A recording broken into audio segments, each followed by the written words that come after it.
grant that we may not so much seek to be consoled as to console, to be understood as to understand, to be loved as to love. For it is in giving that we receive, it is in pardoning that we are pardoned, and it is in dying that we are born to eternal life. Amen.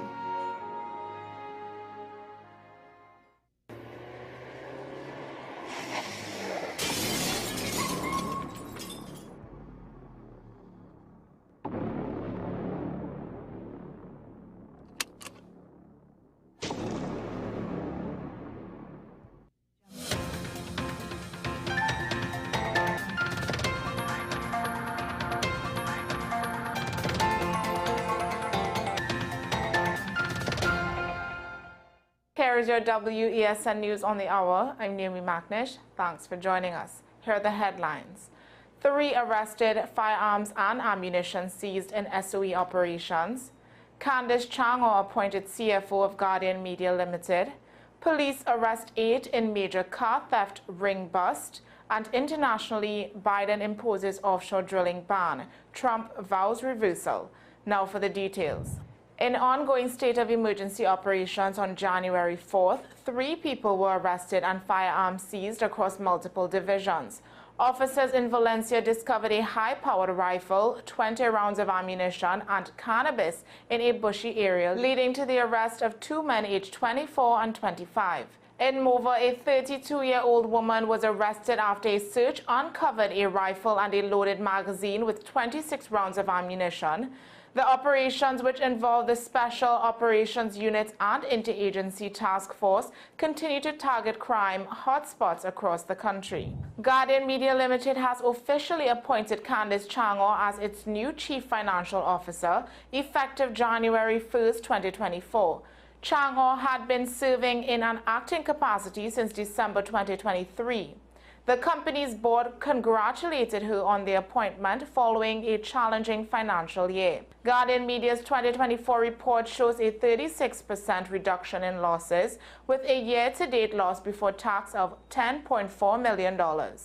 The company has implemented cost-saving measures to help reduce expenses by 12%. 8 individuals are in custody after a major car theft ring was dismantled in Princestown on Saturday night. Assistant Commissioner Wayne Meister described the arrest as a significant breakthrough, with the suspects linked to multiple vehicle thefts, particularly Toyota Fielder wagons and Nissan Tidas.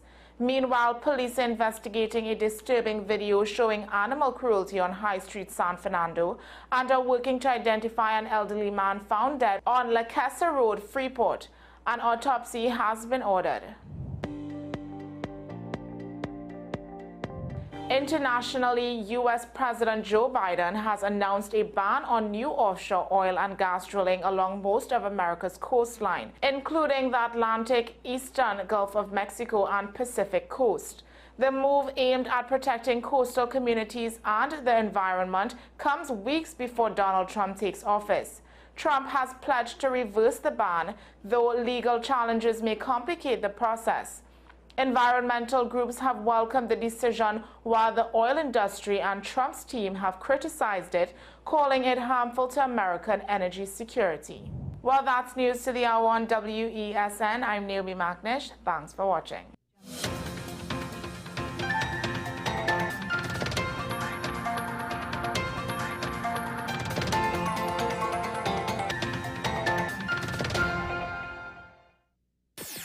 WESN.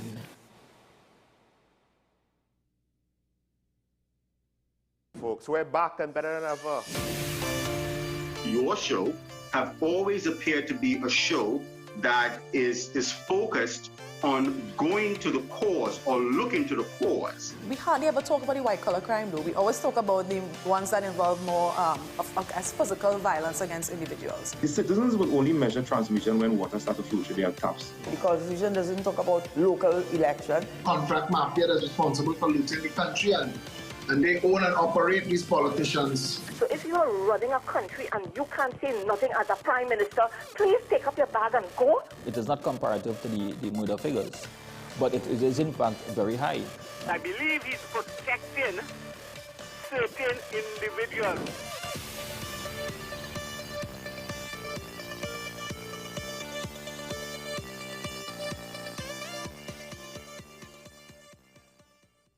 You are watching Strictly Legal on WESN Content Capital. Just give an overview of what exactly is that split arrangement.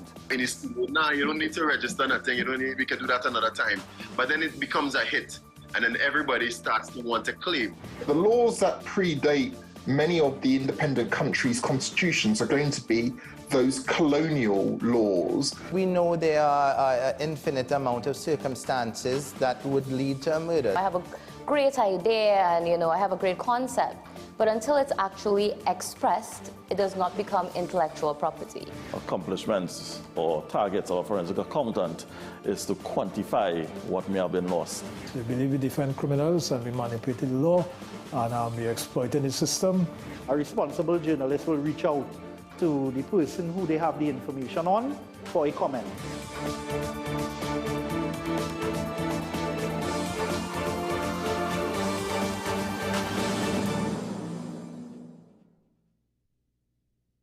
This is 10 Questions. I'm Andy Johnson. The distance from where we should be in the world in going forward on our commitments with climate change.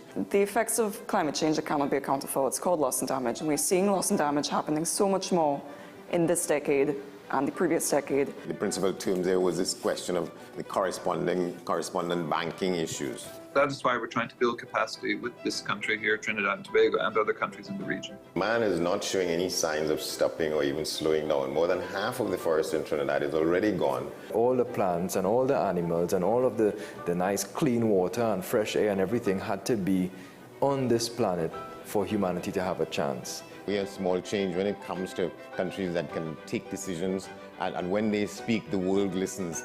The General Assembly is a very democratic forum. And Trinidad and Tobago has the same vote as Canada, in spite of the obvious difference in size.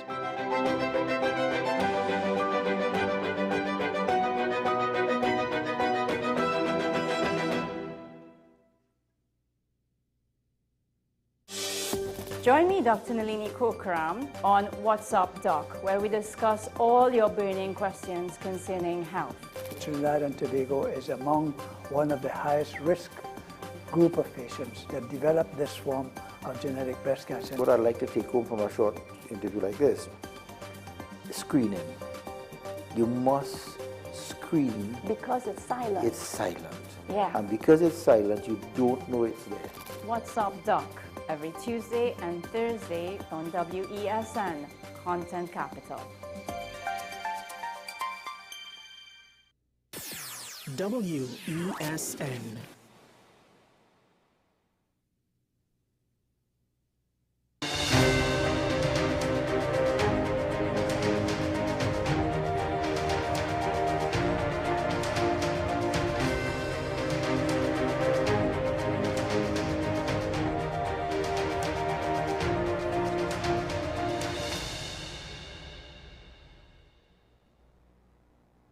Hello there, and welcome to AM Prime on WESN Content Capital. I'm Keith and Shaw. Thank you very much for joining us for this edition of the program. Now, we will be welcoming our guests later on. First, the Trans-Tobago Police Service to discuss the necessary resources for a state of emergency given police operations or extensive police operations at this time. Later on, we will be joined by a familiar face to discuss what happened in Tobago in 2024 and exactly how it can or will impact the year ahead, that is 2025. But let's start this morning by focusing on some major news coming from the Prime Minister yesterday, where members of Parliament during a caucus, or if you'd like to put it, a retreat, in Tobago, the Tobago plantations, voted that Stuart Young will be the next Prime Minister of Trinidad and Tobago when Prime Minister Dr. Keith Rowley demits office, whenever that may be. Now, the Prime Minister has indicated that he will attend his last CARICOM office meeting on, I think it's February 28th. That is next month, see February 18th or 28th, following which he will then determine an exact date according to him as per when he decides to leave office. He indicated that he still has some business to finish and things to put in place before he decides to resign as Prime Minister. But the major news coming out yesterday is the announcement that Stuart Young will lead following the departure of Prime Minister Dr. Keith Rowley. What is intriguing is that colleagues on the ground, journalists on the ground in Tobago, for the very first time, were actually invited to the house, the compound on the plantations where this retreat was taking place, expecting to get an idea as it relates to the Prime Minister's plans going forward following his announcement last week Friday. At no point in time was there ever a hint, or were they even expecting the Prime Minister to announce a name who would take his position upon his departure. So it came as a surprise to almost everyone. Not necessarily the individual, but the timing of the announcement as well, because it was just last Friday that the Prime Minister announced his plans to depart office, resign from the office of the Prime Minister before the legal limit for this particular term is due. All of this we discussed yesterday morning on AM Prime. We had an extended conversation yesterday as I welcomed Sean Michael Small, Dr. Sheen Mohammed, and Mariana Brown to the program, discussing potential candidates, discussing the potential impact of the Prime Minister's statements. And Mariana Brown came on the program and actually spoke to a great extent of the PNM's constitution and how the PNM's constitution can determine or will determine how a next leader is chosen. The thing is that that speaks to the PNM's constitution, but there's also a conflict as it relates to the constitution of the Republic of Trinidad and Tobago. So to just go over what the Prime Minister announced yesterday, he did not pick Stuart Young per se. It was actually a vote that was put on the table, and MPs voted in favor of Stuart Young. The second individual was the name that was discussed quite often yesterday on EM Permit, and that was Penelope Beckles. We don't have exact numbers or figures because those questions were asked yesterday to the Prime Minister during the press conference. He did not indicate any figures or numbers. He chose not to go into that. However, last evening, one media house actually released figures it said it got from informed sources. Now, this media house is supposed to be reliable. I do not know whom their informed sources exactly are, but according to that media house, 11 votes in favor of Stuart Young, 9 in favor of Penelope Beckles. I am taking this figure from the reports received last night from that particular media house. I can't say that that is the substantive figures. However, again, I repeat, 11 in favor of Stuart Young, 9 in favor of Penelope Beckles. The thing is, that is very close. And just on the basis of it, one would think, okay, so the deciding votes were actually probably Stuart Young and the Prime Minister himself, given the Prime Minister has had quite a lot of favor with Stuart Young over recent years. But putting that aside for the moment, what is quite interesting is the whole how this is turning out. The timeline is getting more and more confusing. Because again, looking at the PNM's constitution, it is the General Council that has the say in respect to determining a new leader. But it's a bit vague. Is it new political leader? Is it new prime minister? Well, the constitution of the Republic of Trinidad and Tobago determines who's the next prime minister is going to be, because the president will actually appoint an individual whom she thinks will command the majority of support from members of parliament. And in this particular instance, it looks set to be Stuart Young. So the president will pick, according to the constitution of the Republic of Trinidad and Tobago, a prime minister whom she thinks will command a majority of support from sitting MPs, of course, on the side of the elected government. But in determining who is going to lead the People's National Movement, or who should be the next prime minister, one party member, founding member of the People's National Movement, Lady Ferrer, indicates that it is the responsibility, it is actually up to the General Council to decide who is going to be the next leader. And this is why I say it gets a bit confusing, because Marilyn Gordon, PNM stalwart, made the point of the constitutional provisions. That is the Constitution of the Republic of TNT. Okay, so let's break it down. Parliament goes into recess from July. I believe it's June actually. Parliament is due to go into recess in June. But Parliament will actually, upon the advice to the President, according to the Prime Minister, should be dissolved between August 20th and August 27th. The Prime Minister indicated that a new political leader should be sourced out by September, around the end of September. I think the date was the 26th, as it relates to the PNM's convention. Now, the post of political leader was due to be last year. That was supposed to be determined last year. There was supposed to be internal elections to determine that. That was delayed. There was a bit of confusion as to exactly why that was delayed. But following all that, that's why I said the timeline gets confusing. So you've got Parliament going into recess from June. You've got between the 20th and the 27th, Parliament having to be dissolved. You've got the PNM convention taking place in the last week of September. And then you've got budget that is supposed to be due 30 days after the end of the financial year, and that's usually around October.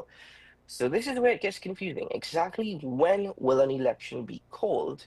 And is Stuart Young going to lead the People's National Movement in the next election? Because here's where it gets even more confusing. At this point, if an election is called in August, at the end of August, when it is due, although I believe that 90 days after the dissolving of Parliament that permits for that, you're going to have a political leader who will not be Prime Minister, and you're going to have a Prime Minister who is not going to be political leader. Now, as pointed out yesterday, this is nothing that is necessarily new. It's something that we experienced in the Tobago House of Assembly elections, where Watson Duke was the political leader, and he has made it clear he's now the political leader, founder, and owner of the PDP, and that it was Farley Augustine, though, who would lead the Tobago House of Assembly as Chief Secretary. So in that particular instance, the party that was going up had a political leader who was not going to be the Chief Secretary. But that is in the instance of Tobago. So it's not necessarily unprecedented, this level of action or how things are doing, but it also seems to be a bit of a top-down method that is taking place, at least that the Prime Minister is putting forward at this time. So it's all a bit confusing. In fact, it kind of makes it a bit more frustrating. As I said, it's an exciting year, but the Prime Minister, as I pointed out yesterday, is an excellent strategist. So at this time, not going to underplay in any way at all or underscore how this can be part of a strategy on the part of Prime Minister Dr. Keith Rowley and by extension the PNM. Again, this is given history and this is given all that had happened before us and all that we knew. Now, to the second issue associated with Stuart Young being picked, it creates a bit of a risk, doesn't it? In the sense that, does the party base support Stuart Young without having the opportunity to elect him as political leader of the party, or having a say or determination in political leader of the party? Now, yesterday, my colleague Sean Michael Small pointed out, Stuart Young may be seen as favorable to the finances of the party. That is quite a possibility, and we are not denying that. But having finances doesn't necessarily equate to an automatic win in a general election. It's the base support that you need to have that support going forward. The thing is, does Stuart Young have that support? And that is where this can be a risky move. This is something that was decided by members of Parliament on the side of the government. This was not decided by the party. And this is why I say it can be a bit confusing. On one hand, the Constitution of the Republic of Trinidad and Tobago allows for this. On the other hand, the PNM's constitution doesn't necessarily say this is how things should work out. So, again, adding fuel to the fire, adding fuel to the confusion. After all that conversation we had yesterday on AM Prime, after 4 hours of conversation, this is what we led up to yesterday with the announcement from the Prime Minister that Stuart Young will be his successor.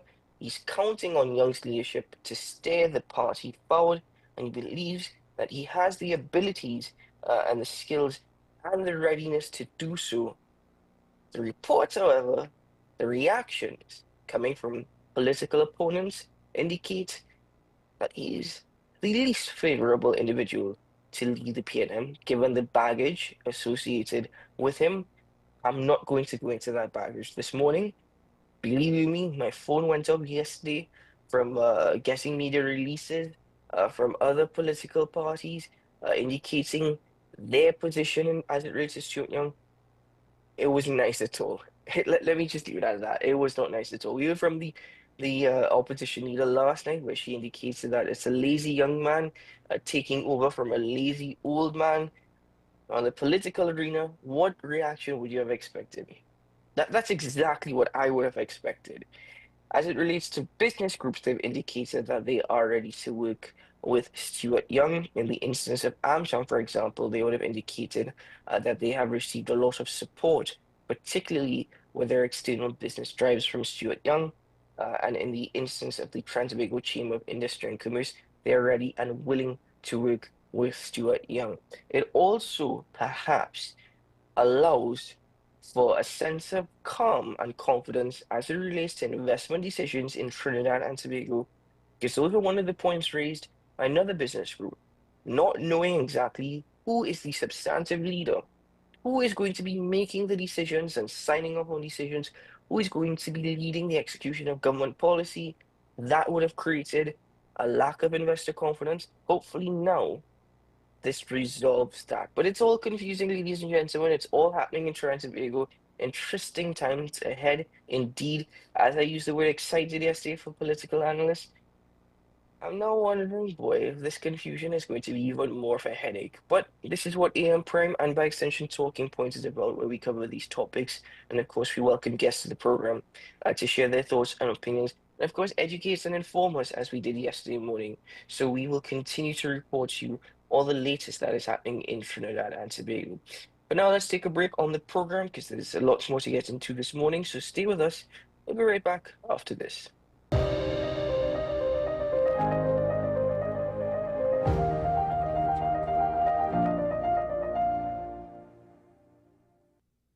Do you need treatment for obesity or any related abdominal procedures? The community hospital now offers minimally invasive laparoscopic surgery done by an American-trained, board-certified surgeon with over 20 years' experience. Give us a call at 235-5479 for more information. The Community Hospital of Seventh-day Adventist, where good private health care is affordable.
Simon's Musical Supplies Limited. We are the specialist in new and used musical instruments, carrying top brands like Yamaha, Pearl River pianos, vinyl and Sabian cymbals, Remo and Evans drumheads and Fender guitars, just to name a few. Also a wide assortment of music books, pan and accessories. At Simon's, we service what we sell. Trust the leader. Call us now at 625-6412 or visit us at 20 Board Street, Port of Spain.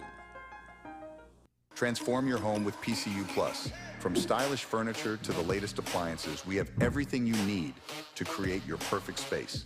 At PCU Plus, we offer fair prices and affordable financing options that are cheaper than hire purchase agreements. With convenient locations in San Fernando, Tobago, Arima, and our lifestyle showroom in Barataria, you're never far from the best deals. Visit PCU Plus today and discover why we're the top choice for quality furniture and appliances. PCU Plus. Quality you trust, prices you'll love. Visit one of our locations or find us online to start transforming your home today. The best birthday gifts are at dbesttoys.com. Shop for the best brands you love at the best prices. Like VTech, Leapfrog, Fisher-Price, Play-Doh, Hot Wheels, Barbie, Cocomelon, LOL, Baby Alive, Crayola. Visit us in-store at Forces Flagship MacBean. Shop online now at dbesttoys.com. Order via call or WhatsApp at 32DBEST to order. And remember, we have the best toys at the best prices. FanZone, your reliable, authentic supplier, has just gotten better. You can now visit our website www.fanzonett.com for your authentic wear and collectibles. The only place where you can use both your Visa debit and credit cards. Visit our website fanzonett.com to make your purchase today.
SM Group International Limited, your solutions partner for the latest innovations, brands, and competent staff to meet your needs.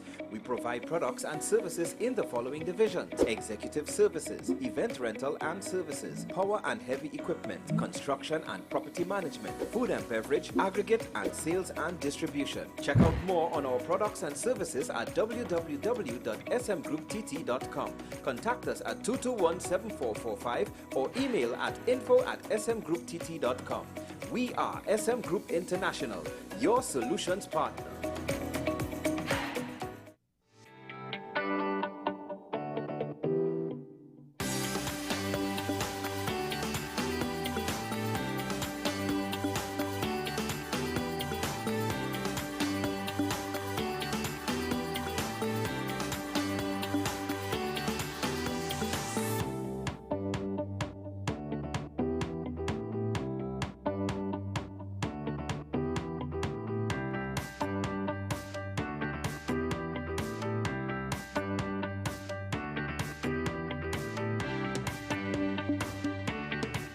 This is 10 questions. I'm Andy Johnson. The distance from where we should be in the world in going forward and our commitments with climate change. The effects of climate change that cannot be accounted for, it's called loss and damage. And we're seeing loss and damage happening so much more in this decade and the previous decade. The principal term there was this question of the correspondent banking issues. That is why we're trying to build capacity with this country here, Trinidad and Tobago, and other countries in the region. Man is not showing any signs of stopping or even slowing down. More than half of the forest in Trinidad is already gone. All the plants and all the animals and all of the nice clean water and fresh air and everything had to be on this planet for humanity to have a chance. We have small change when it comes to countries that can take decisions, and when they speak, the world listens.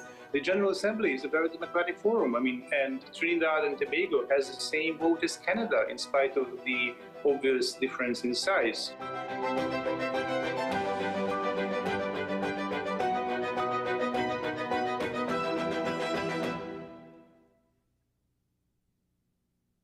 This is Face of Sports, WESN Content Capital. How you felt about the kiss on the lip? That's the business. I'm nothing to do with that. I find that was distasteful. The national senior team, whether you like it or not, that is the model for all other teams to follow. I'm assuming that the regional requirement may be a much stricter requirement. This is not about Pro League and Super League. This is a league run by the Normalization Committee that I'm responsible for. Nobody expected FIFA to fund this arrangement. If we don't get a professional attitude towards this, we are doomed for failure. You break the balance, trip the leg, control the body. They ain't gonna stand put forever. Why you want the Chiefs to lose so? Why you want the Chiefs to lose so? They already have two. Lamar don't Why? have. You're jealous because you know the Chiefs getting closer to the Patriots. Let's go to the last part. No, of this game. no. Let's go to the last part.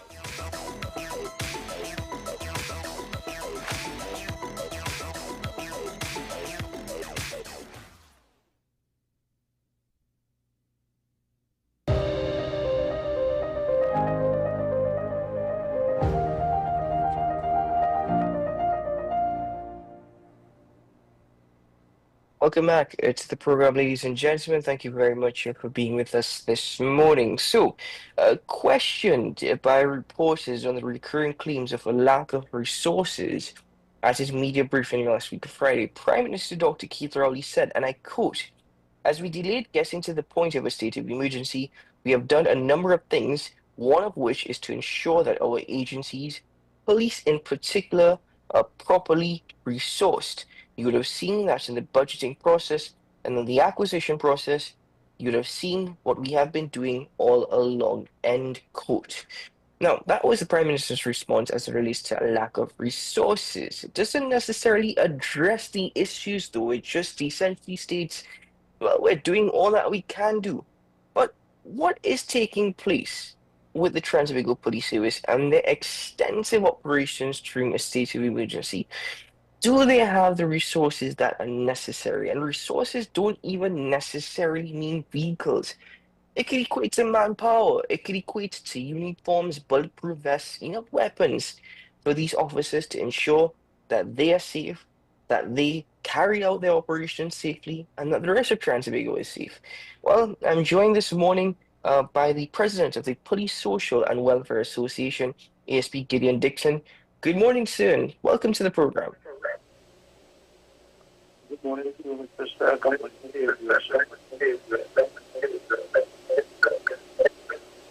We're getting a bit of a feedback there, ASP. No worries about that. Our colleagues in studio are trying to sort that out. But ASP, thanks for joining us this morning. In relation to the comments on the part of the Prime Minister, could you say that there have been substantive efforts to actually resource and equip the police with the equipment to carry out their operations during this particular state of emergency? From where we sit, I just enjoy hearing from an extra people. This doesn't make good sense.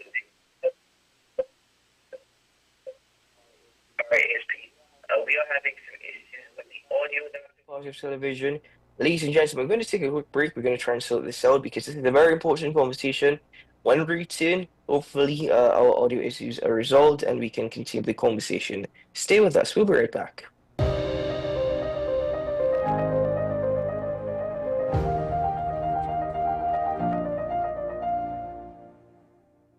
Between the Bank and the Gutter, a novel about street dwellers in Port of Spain. This is a book to make you both laugh and cry. Above all, it takes you to that special space that only street dwellers know. In this moving and riveting human interest story, Harry journeys from insanity to sanity while living on the streets of Port of Spain. Now available at Metropolitan Books, 12 Ariapita Avenue, Woodbrook. Paper-based bookshop, 14 Alcazar Street, Woodbrook. WESN, 30A Gattaca Street, Woodbrook. And the home store branches located at Barataria, Shogunas, and East Gates Mall. Autographed copies now available on request. Also available from author Louis Lee Singh. I Used to Live in Heaven, Letters to My Granddaughters, Local Government in Trinidad, Conspiracy Against the People, and Closer to the Church.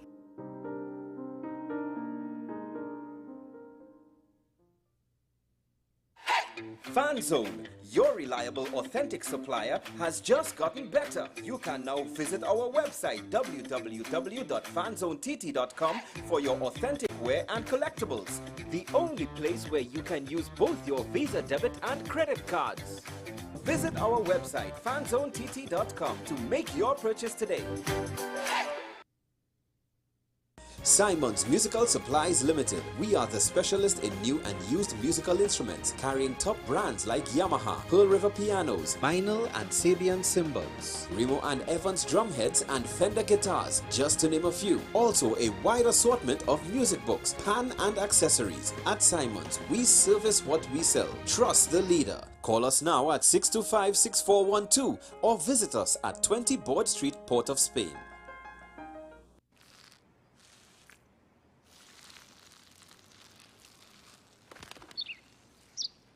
Maybe he landed here totally by coincidence. But if by chance he's admiring your fresh coat of Benjamin Moore soft sky blue, well, that's a pretty high compliment. Coming from an expert.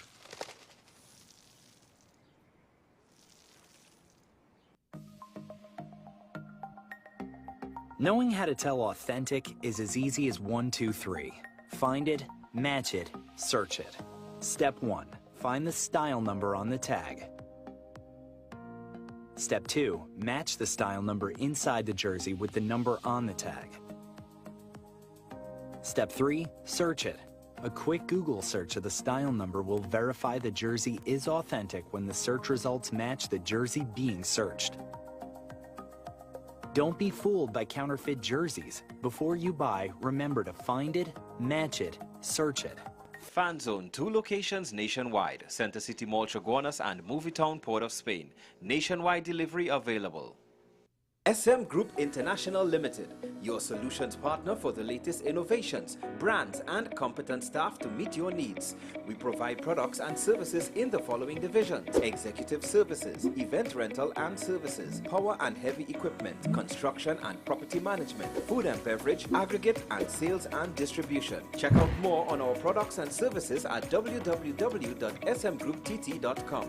Contact us at 221-7445 or email at info@smgrouptt.com. We are SM Group International, your solutions partner. Transform your home with PCU Plus. From stylish furniture to the latest appliances, we have everything you need to create your perfect space. At PCU Plus, we offer fair prices and affordable financing options that are cheaper than hire purchase agreements. With convenient locations in San Fernando, Tobago, Arima, and our lifestyle showroom in Barataria, you're never far from the best deals. Visit PCU Plus today and discover why we're the top choice for quality furniture and appliances. PCU Plus. Quality you trust, prices you'll love. Visit one of our locations or find us online to start transforming your home today. Pastor J, I want to get a tattoo. You really want to me. Respond to me how you would respond to me. The first question I'll ask is why? Controversial taboo topics. We get so consumed by church, we forget that we have to live the life of being a Christian outside of the Sunday. Like you say, we think going to a service makes us a Christian. Exactly. Yeah, right. So here we are about to hear the second time Pastor J wanted to take a tattoo. Would have been late last year and early this year. Oh gosh. Hope Unfiltered podcast with Pastor J and Ren.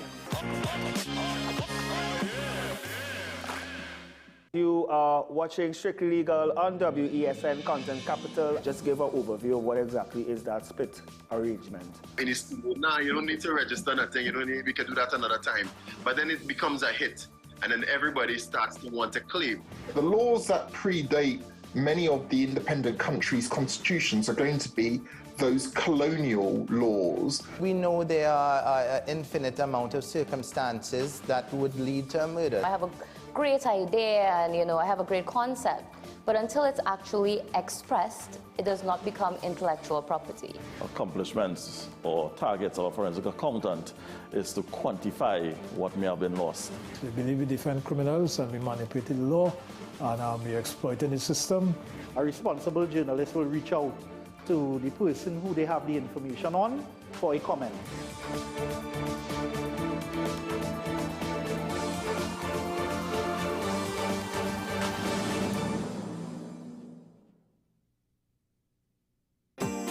Money is something we all deal with, but how many of us truly understand it?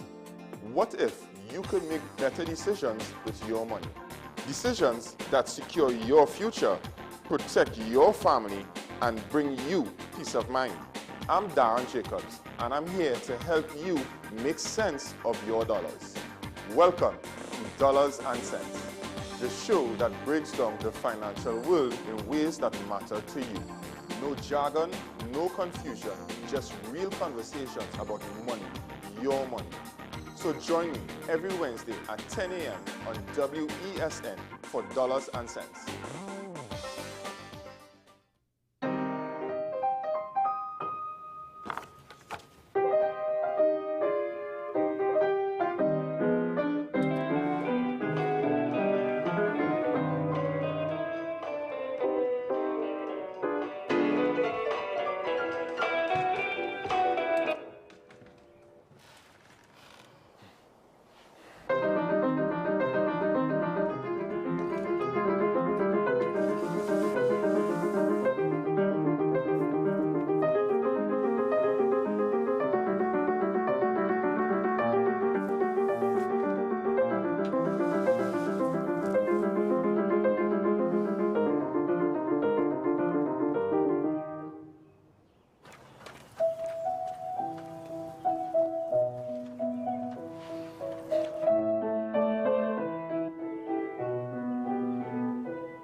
My name is Dr. Stephen Carroll, the CEO at Community Hospital of Seventh-day Adventist, and we are committed to making good private health care affordable.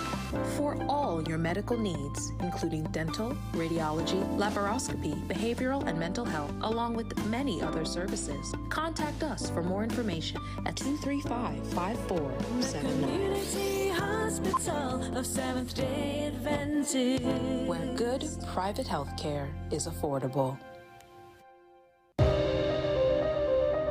Simon's Musical Supplies Limited. We are the specialist in new and used musical instruments, carrying top brands like Yamaha, Pearl River pianos, vinyl and Sabian cymbals, Remo and Evans drumheads and Fender guitars, just to name a few. Also a wide assortment of music books, pan and accessories. At Simon's, we service what we sell. Trust the leader. Call us now at 625-6412 or visit us at 20 Board Street, Port of Spain.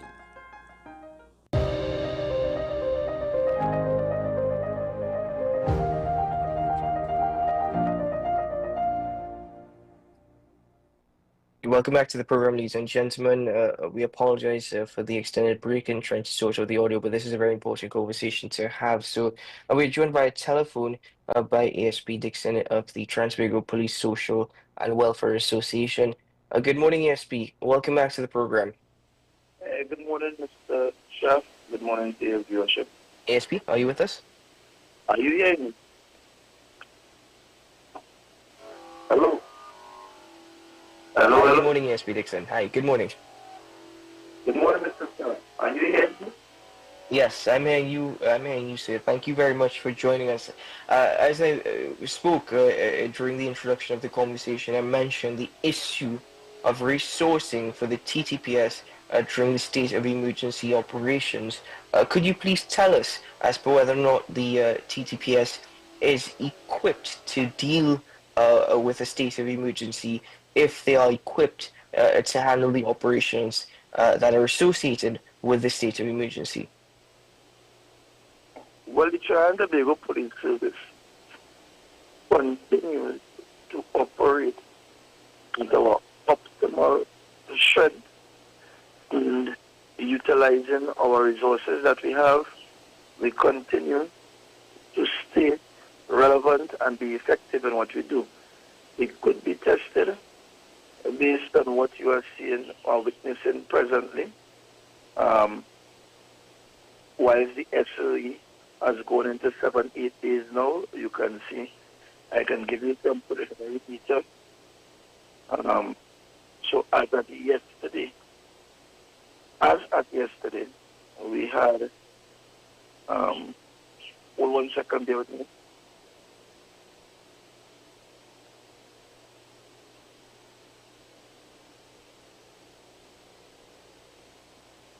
We're just awaiting ASP Gideon Dixon as he is due to share with us some preliminary figures. Of course, the state of emergency is now a 1 week old. One of the points that has been raised during this particular period is the issue of officers' labor, as you would put it. According to ASP, going to one report, the service is short of its sanction strength of over 7,800 officers by about 1,400. So while there have been efforts to boost the labor shortage through this special reserve police force, being able to actually recruit officers has also proven difficult for quite a number of reasons, including a large population of those who would have signed up failing the polygraph test as part of the recruitment process. ASP, are you back with us? Yeah, I'm right here. I didn't go anywhere. So I was just going to give you some preliminary data as at yesterday, 7 days into the SLE. We had 342 operations. We had a total of 1,716 searches conducted. We targeted 409 priority offenders. We had 239 traffic operations. We had a total of 154 persons arrested during the period. We detected 622 traffic offenses. We recovered 19 firearms. We took a total of 758 assorted ammunition off the streets of Trinidad and Tobago. And we would have also seized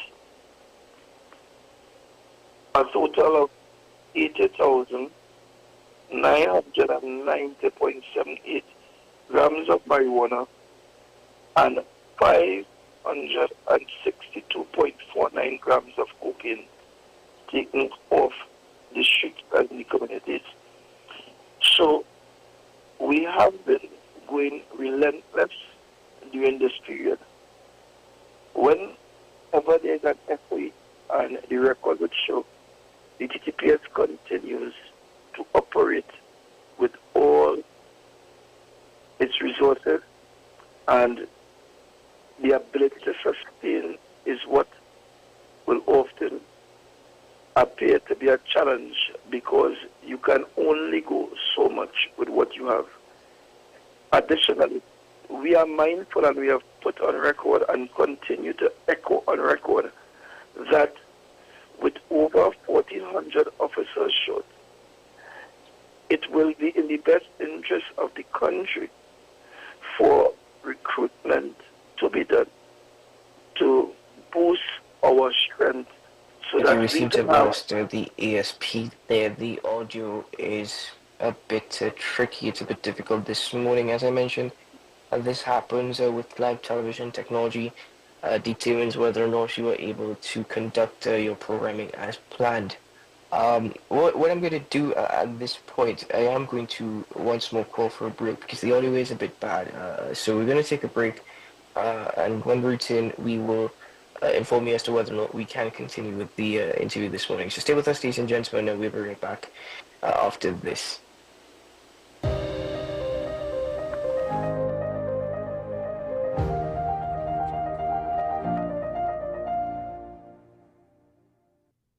Do you need treatment for obesity or any related abdominal procedures? The community hospital now offers minimally invasive laparoscopic surgery done by an American-trained, board-certified surgeon with over 20 years' experience.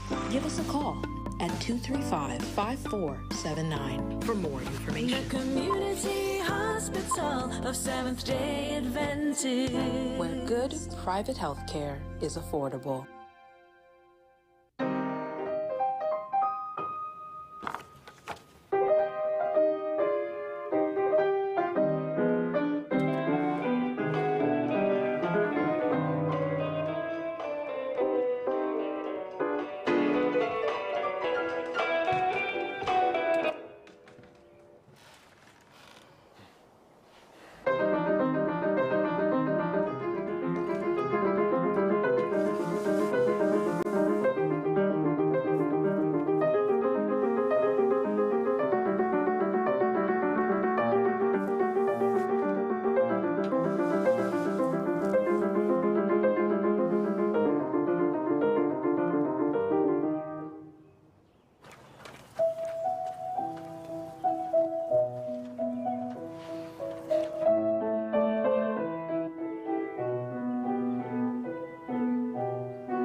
Simon's Musical Supplies Limited. We are the specialist in new and used musical instruments, carrying top brands like Yamaha, Pearl River pianos, vinyl and Sabian cymbals, Remo and Evans drumheads and Fender guitars, just to name a few. Also a wide assortment of music books, pan and accessories. At Simon's, we service what we sell. Trust the leader. Call us now at 625-6412 or visit us at 20 Board Street, Port of Spain. Transform your home with PCU Plus. From stylish furniture to the latest appliances, we have everything you need to create your perfect space. At PCU Plus, we offer fair prices and affordable financing options that are cheaper than hire purchase agreements. With convenient locations in San Fernando, Tobago, Arima, and our lifestyle showroom in Barataria, you're never far from the best deals. Visit PCU Plus today and discover why we're the top choice for quality furniture and appliances. PCU Plus. Quality you trust, prices you'll love. Visit one of our locations or find us online to start transforming your home today. The best birthday gifts are at dbesttoys.com. Shop for the best brands you love at the best prices. Like VTech, Leapfrog, Fisher-Price, Play-Doh, Hot Wheels, Barbie, Cocomelon, LOL, Baby Alive, Crayola. Visit us in-store at Forces Flagship MacBean. Shop online now at dbesttoys.com. Order via call or WhatsApp at 32DBEST to order. And remember, we have the best toys at the best prices. Every word, every line, every paragraph depicts a real moment in someone's life. A father, a sister, a mother, a brother. We at Newsday are dedicated to you, the people, and through independent, unwavering journalism, strive to always bring your stories to life. Because your stories are more than just words. Newsday, independent and credible. FanZone, your reliable, authentic supplier, has just gotten better. You can now visit our website www.fanzonett.com for your authentic wear and collectibles. The only place where you can use both your Visa debit and credit cards. Visit our website fanzonett.com to make your purchase today.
SM Group International Limited, your solutions partner for the latest innovations, brands, and competent staff to meet your needs.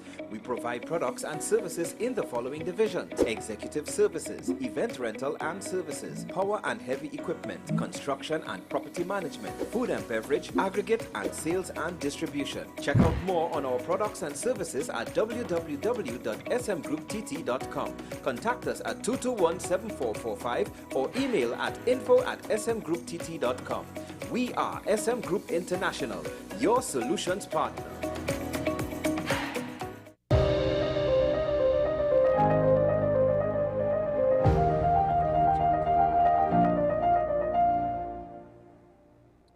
Welcome back to AM Prime, ladies and gentlemen. I must apologize for proceedings this morning. Unfortunately, we will not be able to continue the conversation with ASP Dixon. Thank you very much to the ASP for his time this morning and for still joining us on the program. But because of difficulties associated with the audio, we will not be able to continue. We tried our very best, and we have the very best in studio. But it does not always work out. So we move on with this morning's programming as I welcome Ajay Aline, former youth parliamentarian and youth assemblyman, to discuss a number of things that happened in Tobago in 2024 that are significant and its potential impact, or how it will impact on proceedings in the year ahead, that is 2025. So Ajay, good morning and Happy New Year to you. Welcome back to AM Prime. Good morning, Keith, and Happy New Year to you and the team in studio. And allow me to take this opportunity to say thanks as well for the opportunity you would have given me over the past years to share my views and my perspectives with Trinidad and Tobago. Well, Ajay, we are grateful for your time and for your presence, and of course, for your voice as a young person in Trinidad and Tobago. Thank you very much. Ajay, you actually put together a list of a number of items, actually, that happened in Tobago in the last year, starting with actually the relocation of the Isle of Tobago sign. Why is that something that could be considered as big news in Tobago? Yeah, I mean, I consider this significant because we know the issue over when the sign was initially constructed. This was under Assemblyman Clarence Jacob then, and we heard the issue about it. And when we heard about the proposed relocation, we heard where it's wrong, don't move it. But we all who would have been to Tobago during the space of the time would know it's located very close to the road. And it's hard to get a good photo of it from being on the road itself. So you usually have persons competing with the cars to get a good shot. And when it actually was moved, the chairman of the Esplanade indicated why the move would happen, when it would happen, and so on. And like we saw the typical short memory of Trinbagonians, when the actual sign was removed, social media was abuzz. A particular sensational journalist in Tobago took it and spread it like wildfire. And then we saw when the actual sign returned now, where it now is, I don't want to say it's final resting place, but where it's a little more comfortable, we see a lot more traffic. I mean, I went to Scarborough a couple of days ago, and the bar on the Esplanade is completely rammed out with white persons purchasing their Carib and their Stag. Because the sign forced traffic through the Esplanade, and it really created some movement. It created commerce on the Esplanade, which was almost dormant. So I think that's a very big move. We're going to see and benefit from the economic impacts of such a simple move very, very soon. The Isle of Tobago sign, would you say it's a big tourist attraction? I mean, from what you're describing, it already has created some sort of economic development. Yeah, because as I'm saying, some of these things, it's simple, but it's effective. So where the sign was, you find people have to park on the road and cross the road in some cases. But where it's located now, you can park on the Esplanade, you can walk to some of the stores on the Esplanade, either from the upper or the lower side. And chances are you're going to purchase something. There's even a merch store now on the Scarborough Esplanade. So you can purchase a Tobago branded t-shirts, Tobago branded caps, cups, mugs, those types of items. And where the sign is now located, you would pass through the store. And chances are you would, even if it's a bottle of water, chances are you would purchase something going through that space compared to where the sign was before. I think it's a big plus for Tobago. Part of the attraction before, though, where the sign was located, was the fact that the background was the ocean. It was a water view, and that's what a lot that attracted people to taking photos there. But is that the same now? You have it, is not as much as, but I am more in favor of where it's currently located because sometimes you have to put safety first. I mean, my mother's an auxiliary firefighter and she would always say, safety first. your priority needs to be to ensure the safety of persons. Because we don't want to have it that the signs there and we have these friends who get so caught up in the photo and somebody falls over, somebody have a misstep from the road, because we know it's very close to the actual walkway, the pavement as we would say. So you don't have somebody falling onto the pavement, you don't want to have somebody running into a vehicle. So it is much safer. And I mean, you could still get a sea view, you could walk a little further back to the esplanade and get a view. We create that movement and a level of commerce around the esplanade. We also have a cambio going there very, very soon.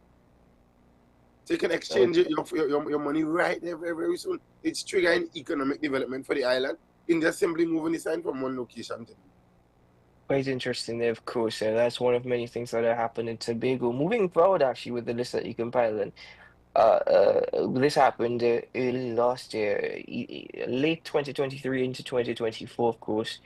But the passing of the first Chief Secretary of the Tobago House of Assembly, Ho Choi Charles. Yeah, I mean, it was significant. It was impacting. It was a sobering moment. I would have had the opportunity to spend a couple minutes with Mr. Charles, and he also attended the church in which I was based. So it was a significant wake-up call for Tobagonians. He has been the champion for autonomy for years, and we really hoped that he would have lived to see autonomy realized. Unfortunately, it did not happen. But sometimes, you know, I still have to die in order for a tree to be germinated and to come up and rise up out of the ground and be fruitful. So we're hoping that that would be the impact that his death would have on Tobago and Tobagonians and the Autonomy Trust. What was the impact that Ho Choi Charles, who was 77 when he passed, by the way, what do you think is his legacy and his lasting impact on the island of Tobago? I mean, I think he was our first chief secretary, yes, but he was also one who would challenge the status quo. He was one of the only chief secretaries to date who took the central government to court. On different matters, yes, he would have lost, but he would have won the other. But he was the type of person where he was militant. He was the type of person where he's gonna come and he's going to come aggressive. When Mr. Ho Choi Charles comes to speak, he always has his constitution, he always has this Tobago House of Assembly Act. And that's one of the things I personally would have taken from him, in terms of always having your documentation prepared, always try to be well researched. And as Tobagonians, we also need to take a lot more opportunity to educate the national public on the happenings of Tobago as well. Because once we hear any issue Tobago, when you see Mr. Charles and the whole country listens. But they're like, yes, this is the guy who has the information. He has the experience. He has the knowledge.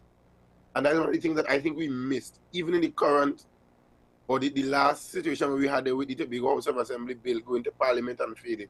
I mean, I could have only imagined Mr. Charles' contribution at that point. I mean, while we go through the process, the conversations we had were regurgitating in my mind heavy because of it.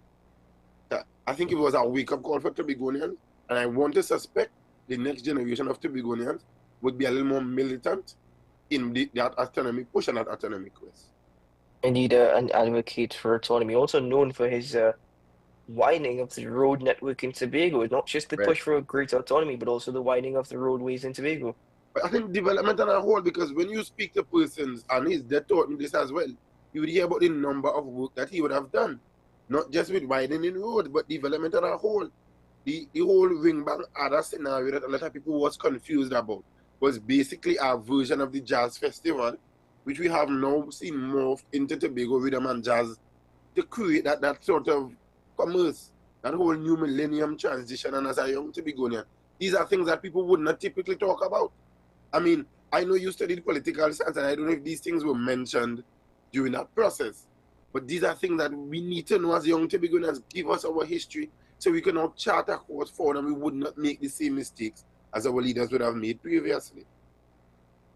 I guess only one thing, the study of political science and the application sometimes is two different things. You focus so much on theory, you tend to actually disregard a lot that has transpired or is actually happening. But he was affectionately known as Heavy Roller. Why was he known as Heavy Roller? Yeah, because anything that stood in his way in terms of progress, he would make every attempt to flatten, from my perspective or from what I would have heard. Very few persons could have stopped Mr. Charles. I had the opportunity to interact with some of the assemblymen who would have worked under him, fortunately. And they would share the experience with him, and they would tell you, Mr. Charles would tell you flat up, no, I can't do that. If you want it fixed, you need to find a way to get it done, but I would not be able to. and he was very firm in his decisions. He was not the easiest of individual to deal with. I mean, I had us to beg for almost an hour just to get one photo with Mr. Charles. I mean, when I do get the photo, the instructions was, I don't want to see this all over TikTok and thing, eh? But it's somebody we really treasure, and I really treasure that photo. But today, I mean, I still have it here on my phone, and if I get that opportunity, I'm going to blow it up and frame it for my children to see who was Mr. Hochoy Charles. Indeed, boy, very proud of your Tobagonian counterpart, and of course, somebody who has set a foundation and platform, as you were saying, for many Tobagonians to come, young Tobagonians. Moving forward with what happened, well, the infamous oil spill and all that transpired following this oil spill in Tobago, the fallout following this oil spill. This is an interesting one, you know. The oil spill could be a whole hour's conversation if necessary, but I know we don't have time. I think this oil spill showed us as Tobagonians how porous our borders are. This oil spill began the exposure of the Trinidad and Tobago Coast Guard in the inability to respond and the lack of vessels. And this is not targeted at the men and women of the Coast Guard, because they are some noble individuals. I mean, they take some risks and go to some trainings that I don't think the average Tobagonian can endure. But it shows the lack of support. It shows the inability of the national security apparatus to value Tobago and Tobago's borders. Because, I mean, how could a ship of that size simply come into this space, overturn and cause a wreck on the reef? And we also saw the backward and forward between the Minister of Energy, the Prime Minister, and the Tobago House of Assembly. We saw the impact of the fisheries. I mean, it just created a whole shift. And then we also saw how open the waters of Tobago can be from a maritime point of view. And it is something that is still yet to be sorted out in relation, of course, to the environmental impact. That is something that you can never truly reverse, but also from the financial losses associated with such. Yeah, because I mean, it's a massive, massive cost to clean up. It was done pretty quickly, yes, I agree. And then we also need to look at the health of some of these first responders, because interacting with such corrosive material, we don't know what the impact it will have on them in the long run. So it really created a shift on the island. However, it helped bring Tobagonians together. To see Tobagonians from all walks of life, literally putting on their hazmat suit and a water boot and going into the oil, because they understand the impact of tourism. I mean, we saw a unified Tobago. It was one of the few times I haven't seen Assemblyman Morris and Assemblyman Augustine at loggerheads. You know, everybody wanted to donate. Everybody wanted to contribute to the recovery. It was a very, very touching moment for Tobagonians, in spite of the challenges. We saw Tobagonians from far and wide jumping on board. We saw persons in the diaspora beginning to create an impact. We saw Tobago on Al Jazeera, on CNN, and a lot of these international media houses that typically would not recognize a small island like Tobago. I mean, the investigation is still ongoing. We still do not know who is the owner of the ship. We still can originate certain routes and so on concerning it. But it was a really eye-opening moment for Tobagonians, and it also shows when you have oil and gas operations so close to a small island, we need to be prepared to respond to scenarios like this. Because to only be able to locate one or two small oil booms on the island, says Alan, when you have oil fields north of Charlotte, which is pretty close to the island itself. So it also shows how we need to be prepared for scenarios like this. And we almost, I'm not sure if you all know about it, we almost could not have had sailing of the inter-island fast ferry based on the route of this oil. So there was a mad rush at about 11, 12 o'clock in the night to secure the port of Scarborough, because we had cruise ship vessels coming and we also had the inter-island. So you could have imagined if that inter-island system went down, how would have we gotten the equipment and the manpower to the island of Tobago to respond effectively? And as you mentioned, it's not just the environmental health or the physical health of the first responders, but it also showed just how porous borders are and how they're easily penetrated, because up until this point, the owner of the vessel still has not been located. Correct. Anyway, actually, as we are moving on with the list, this was a rather a fun one, actually. The renaming of streets in honors of icons, including Calypso Rose and the Mighty Shadow. Yeah, I mean, it was for me, it was lovely. I mean, I felt proud as a Tobagonian. I mean, I could have buffed up my chest that day. Because it was good to finally see that, and to see that when they are alive. In the case of majority of them. Because a number of these persons have been serving for years in this space. They have put Tobago on the map. And I mean, I must give this administration kudos for actually doing it and not just talking about it. So we know that same stretch where the Isle of Tobago sign is located is now the Calypso Rose Boulevard. And I mean, that's a road we traverse almost every day. I don't think you could come to Tobago and not pass on the Calypso Rose Boulevard. And it also creates a conversation among younger persons in the Tobago space to ask, who is Calypso Rose? What have she done? Where have she gone? Because I had the opportunity of looking at the Calypso Rose movie a couple of years ago as a secondary school child. And when I began to ask, do we have a copy of it locally? Where can I find it? It's because I have to go to the French, because it's funded by a French videographer or a French producer. And I'm thinking, but Calypso Rose is a Tobagonian though. Why can't the THA pay for some right or for some shares and have it being played in the space? But now with the implementation of Calypso Rose Boulevard, it will create a conversation. I mean, the Mighty Shadow Causeway or walkway straight into the cultural complex. So you could automatically tell it's a creative. You know, when we saw the honoring of Miss Pamela Nicholson, one of the lone female stalwarts in the political space in Tobago, who went to the parliament, I mean, and made noise for Act number 40 of 1996. And when you read some of her strong comments in Hansard, I mean, that woman is worthy of being given more than a road, probably 4 buildings.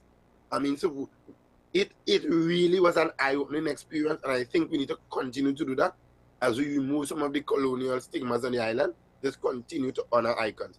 I felt like if I do good as a Tobagonian, you might have the Ajay Allen Boulevard or walkway in the next 20, 30 years. So it was really motivating.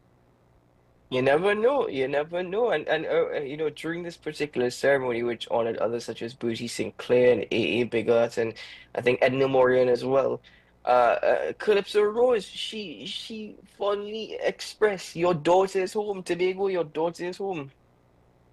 Yeah, I mean, the only sad thing for me is I did not have an opportunity to physically speak with Calypso Rose and sit down and have a conversation with some of these icons. But you never know, as you were saying. It's because once we have that interaction with them, and by the way, when the Chief Secretary went to Tobago Day in New York, he did visit her at the home in which she lives, and that was one of her requests. She wanted crab and dumpling, she wanted to come home for Carnival, and she wanted a sea bath. And the Chief did exactly as she had asked. And I mean, the Bible speaks to honoring your elders and treating them good. We don't know what might happen from honoring that wish. And you can see how proud she was. Sang, shared stories, interacted with Tobagonians. I mean, she really enjoyed being home and being honored at home. I'm just sorry that we don't have that level of facilities where she could stay here and live here and enjoy everything that happens in Trinidad and Tobago. Well, a lady of 84 years, young, and over 1,000 calypsos written by Calypso Rose. I tell you what, Ajay, though, when you come to Tobago, you have to get dumpling with something. It could be curry conch, it could be curry goat. You have to make sure. So Rose had the right attitude. Take a sea bath and eat your dumpling with your conch or your goat or your crab, whatever the case may be. Right.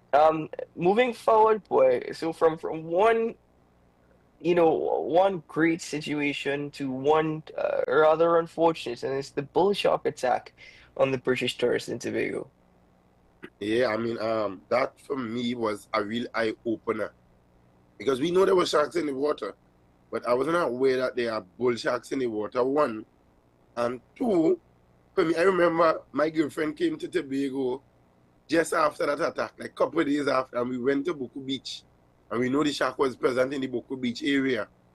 And while in the water, a number of Trinis were there, and we were speaking about it. And one of them guys were saying, you better come out now because the shark would attack me.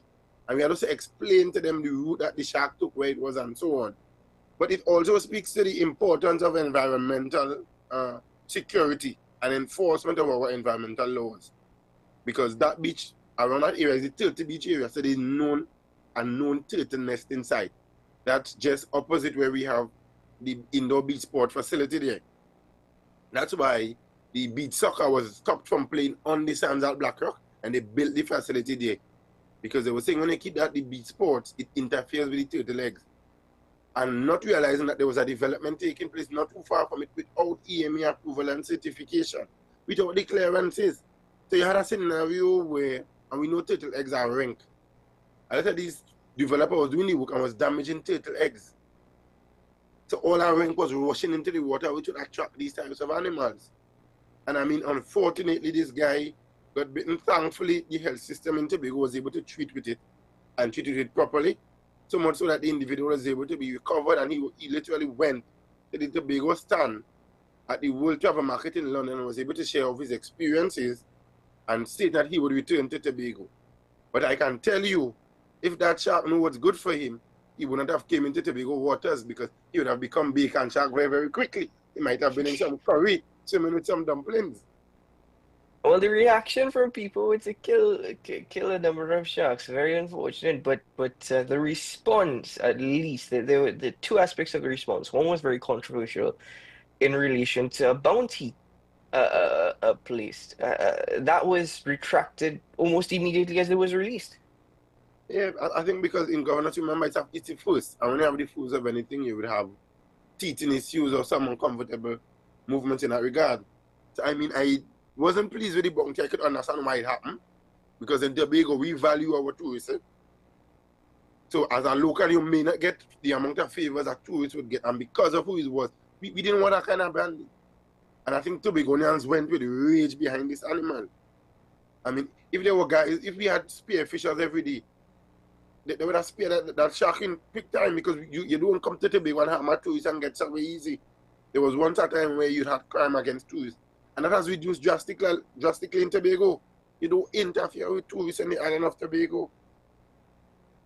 Well, the thing is that, as I said, there were two aspects of the response. One was the bounty, which was unfortunate. But the positive aspect, as you mentioned, was the healthcare and the response by those in authority to ensure that this tourist got every fighting effort necessary. And as you said, so much so, he said he will return to Tobago. This did not deter me from returning to the island of Tobago at all. Yeah, I mean, that's lovely. And I must say congratulations to Dr. Faith Israel, Dr. Faith Brebner, and her team for preparing for responding to this effectively, and also Mr. Shea Grace Boris and the team at the tourism for actually stepping in as much as they possibly can to make this stay comfortable, and even the hotel that they were staying, because his family got accommodated as well, additionally, without any major charge because of the nature of the incident. So they all preserved brand Tobago, and I really hope it's something we can work on and build out going forward. Moving forward now with your list, the rehabilitation of the Pigeon Point Road. This is a bit of a touchy topic. Yeah, I mean, because it's an interesting discussion, because the whole road isn't completed. I can tell you it's a portion, but it was really, really bad. And that whole walkway just in front of one of our premier diving guest houses type setup was flooding. So even if the piece of road that we got there, it was critical in terms of the access to our #1 and most photographed beach in Tobago. I'm not sure how often you are in Tobago, and I mean, I would encourage you to come as often as possible. But that's one of our main most photographed beaches. We have a lot of international weddings happening right there. And we can't have persons driving through all of these potholes to go there. So I think it was critical, and I know they intend to finish it. But we also would have seen happening was the relocation of some of the vendors there. So some of the shacks were broken down by law enforcement. And it was interesting, because the Tobago House of Assembly got blamed, and it was stated that it's the THA moving them, and was the Tobago Police Service. And probably because of where I work or the involvement I have, it felt personal, because I mean, from a little bit, I've been swimming in the area, I've been fishing there. It's a touching space for me. But when the incident initially happened, THA got blamed. We saw minority leader blaming them. The THA wicked, fix it for them. And then we found a couple months after 2 major drug busts in that said same area. And I mean, it justified the move that law enforcement would have made. When you have the largest drug bust in Tobago, 42, if I remember correct, $1 million in cocaine, and that said same beach. It justified law enforcement moving these persons. I think sometimes we can't respond immediate. Sometimes it's good to wait in the long term to see what is happening.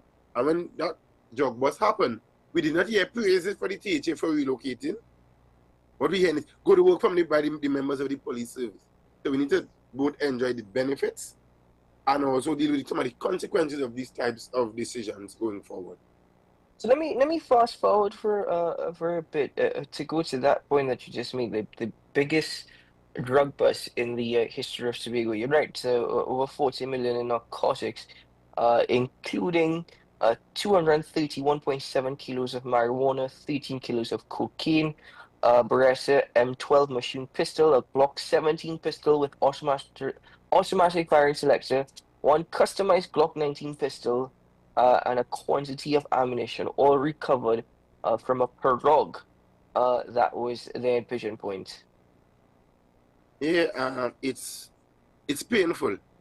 Painful because I live in this Canaan Bonaccord Concord community. I mean, we are a very close-knit group of people. But again, border security. Because we have, outside of Pigeon Point is one of the open beaches.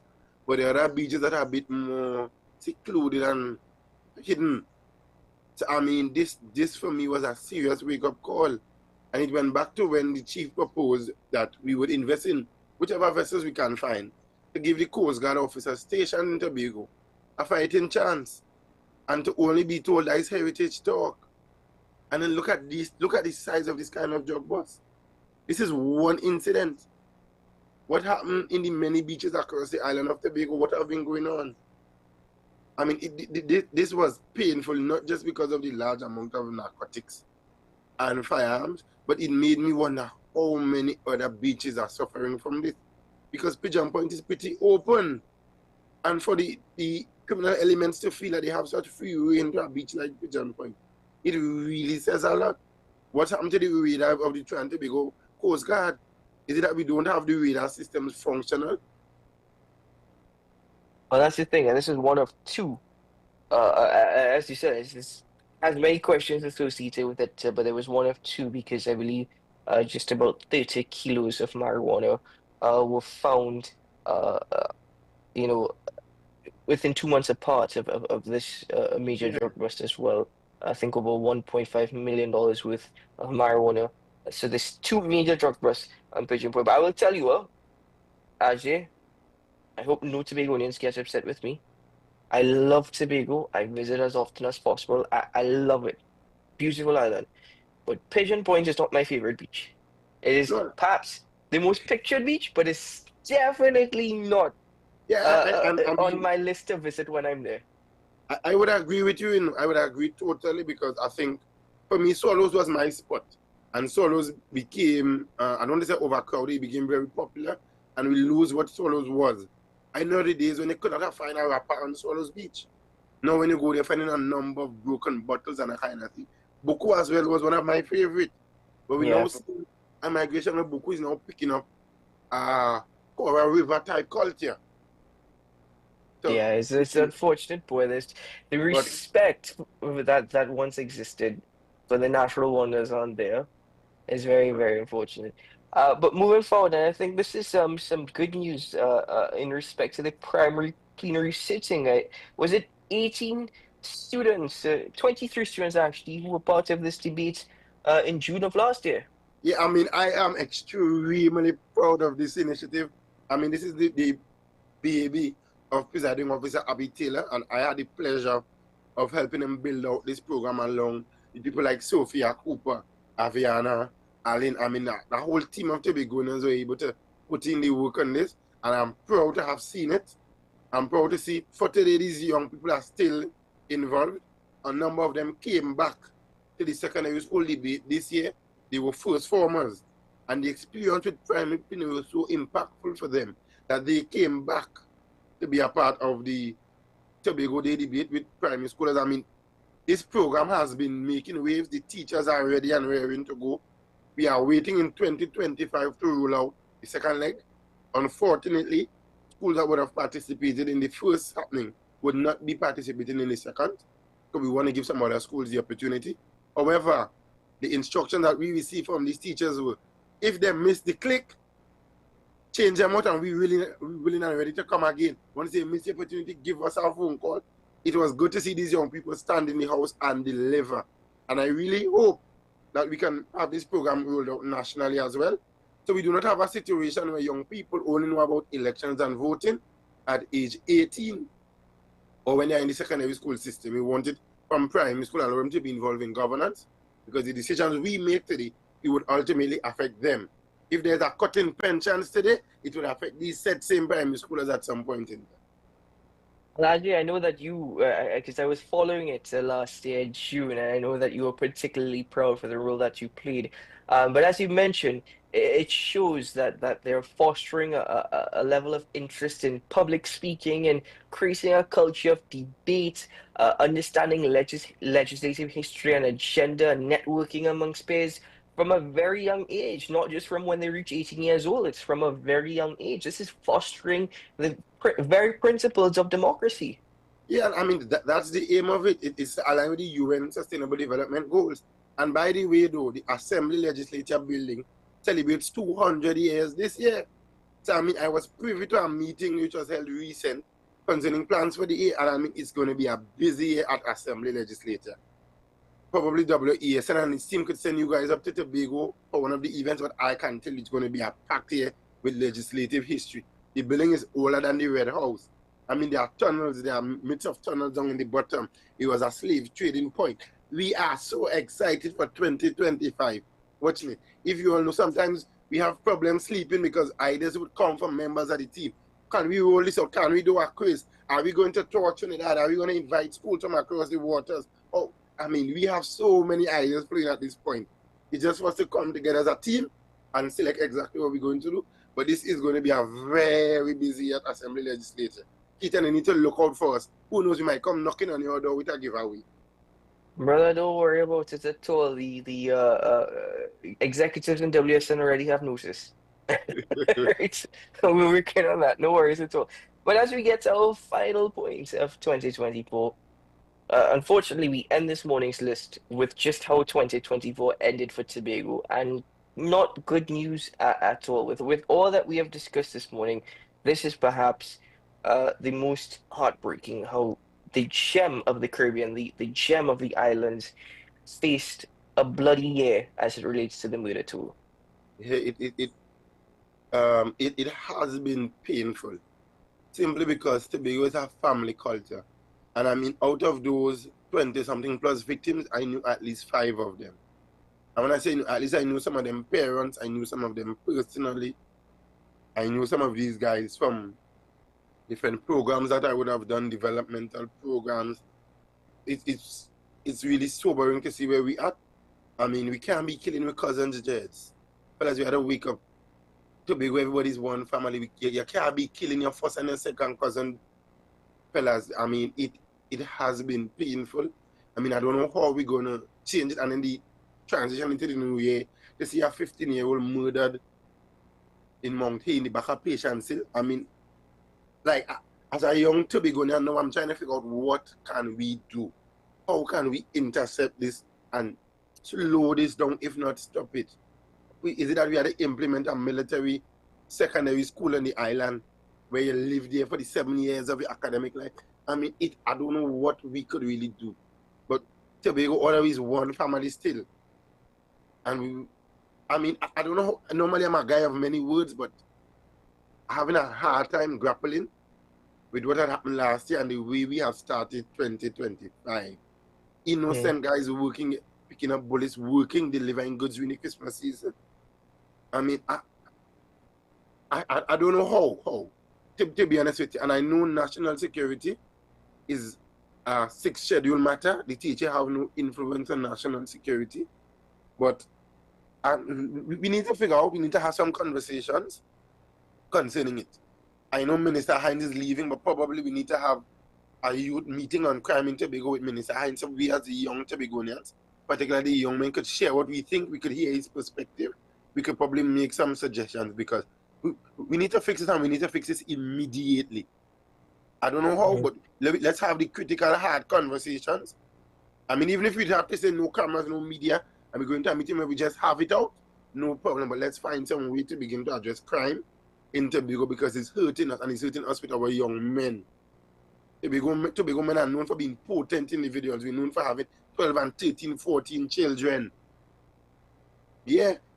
So we need to do that. And when we go at 15 and 16, we haven't made no contribution to the population. So we really need to be mindful of that. I'll be honest with you. My reaction there to when you said Putin, because wow, that I didn't realize that one household could have a dozen children. That is quite Yeah. astounding. I My didn't know grandfather that. had 13, and they are still a lot of young to be going to meet, not have 3 and 4 children. I mean, not all of them might be from the same house, and it's something we need to also address.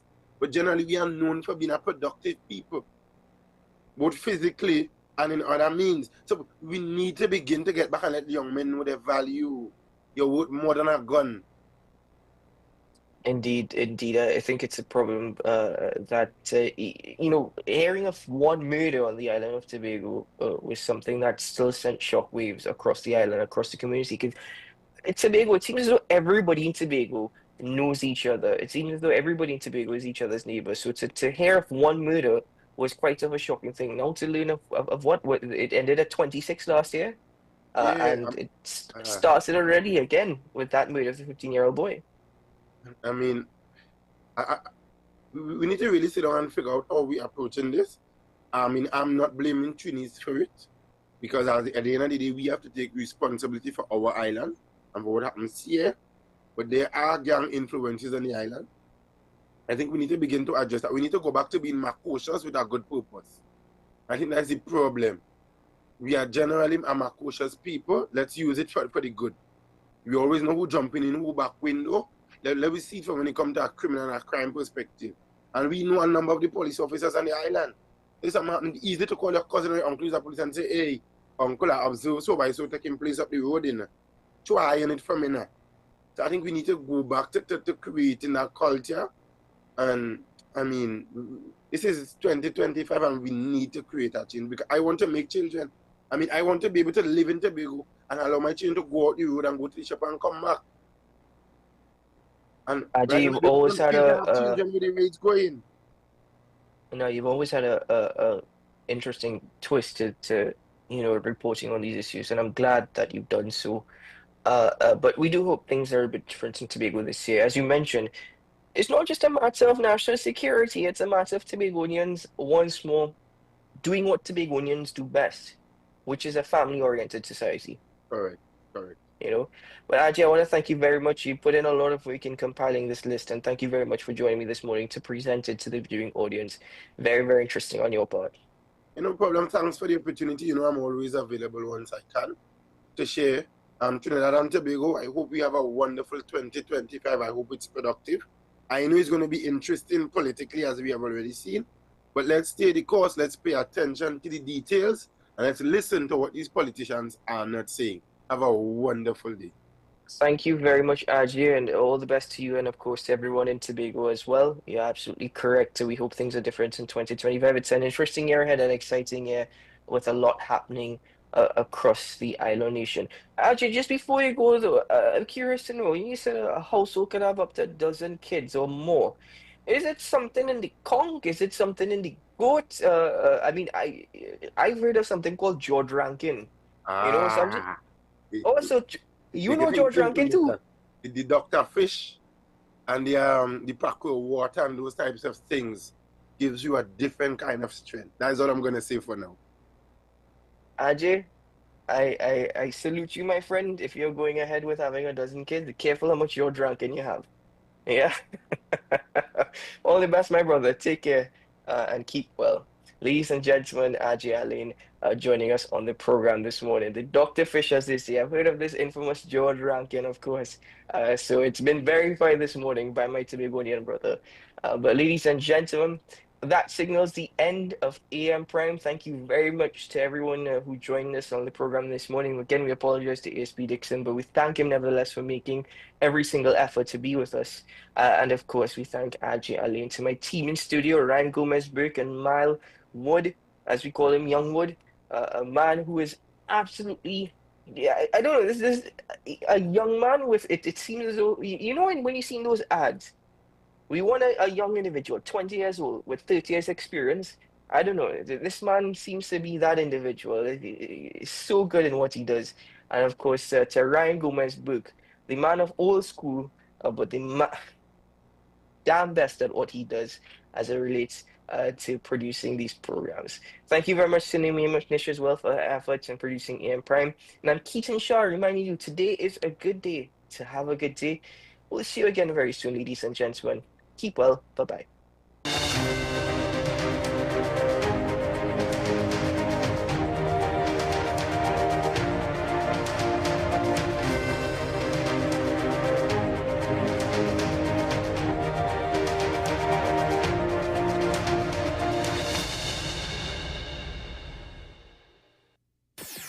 WESN.